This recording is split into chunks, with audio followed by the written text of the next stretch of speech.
If you want a glimpse of Marie Curie's manuscripts, you'll have to sign a waiver and put on protective gear to shield yourself from radiation contamination. Madame Curie's remains, too, were interred in a lead-lined coffin, keeping the radiation that was the heart of her research, and likely the cause of her death, well contained. Growing up in Warsaw, in Russian-occupied Poland, the young Marie, originally named Maria Skłodowska, was a brilliant student, but she faced some challenging barriers. As a woman, she was barred from pursuing higher education, so, in an act of defiance, Marie enrolled in the Floating University, a secret institution that provided clandestine education to Polish youth. By saving money and working as a governess and tutor, she eventually was able to move to Paris to study at the reputed Sorbonne.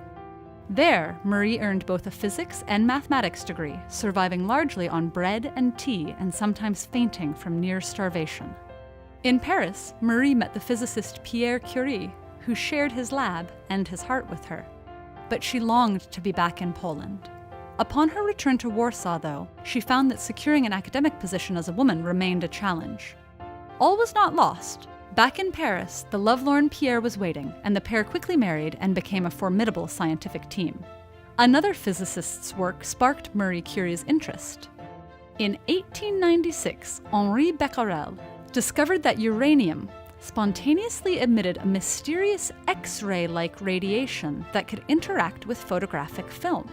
Curie soon found that the element thorium emitted similar radiation. Most importantly, the strength of the radiation depended solely on the element's quantity and was not affected by physical or chemical changes. This led her to conclude that radiation was coming from something fundamental within the atoms of each element. The idea was radical and helped to disprove the long-standing model of atoms as indivisible objects. Next, by focusing on a super-radioactive ore called pitchblende, the Curies realized that uranium alone couldn't be creating all the radiation.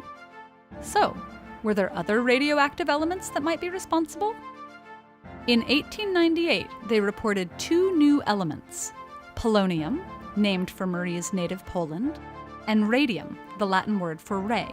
They also coined the term radioactivity along the way. By 1902, the Curies had extracted 1/10 of a gram of pure radium chloride salt from several tons of pitchblende, an incredible feat at the time. Later that year, Marie Curie and Henri Becquerel were nominated for the Nobel Prize in Physics, but Marie was overlooked. Pierre took a stand in support of his wife's well-earned recognition. And so both of the Curies and Becquerel shared the 1903 Nobel Prize, making Marie Curie the first female Nobel laureate. Well-funded and well-respected, the Curies were on a roll. But tragedy struck in 1906 when Pierre was crushed by a horse-drawn cart as he crossed a busy intersection. Marie, devastated, immersed herself in her research and took over Pierre's teaching position at the Sorbonne, becoming the school's first female professor. Her solo work was fruitful. In 1911, she won yet another Nobel, this time in chemistry for her earlier discovery of radium and polonium, and her extraction and analysis of pure radium and its compounds. This made her the first, and to this date only, person to win Nobel Prizes in 2 different sciences. Professor Curie put her discoveries to work, changing the landscape of medical research and treatments. She opened mobile radiology units during World War I and investigated radiation's effects on tumors. However, these benefits to humanity may have come at a high personal cost. Curie died in 1934 of a bone marrow disease, which many today think was caused by her radiation exposure.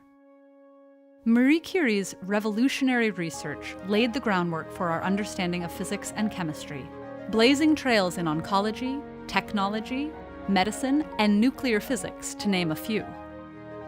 For good or ill, her discoveries in radiation launched a new era, unearthing some of science's greatest secrets.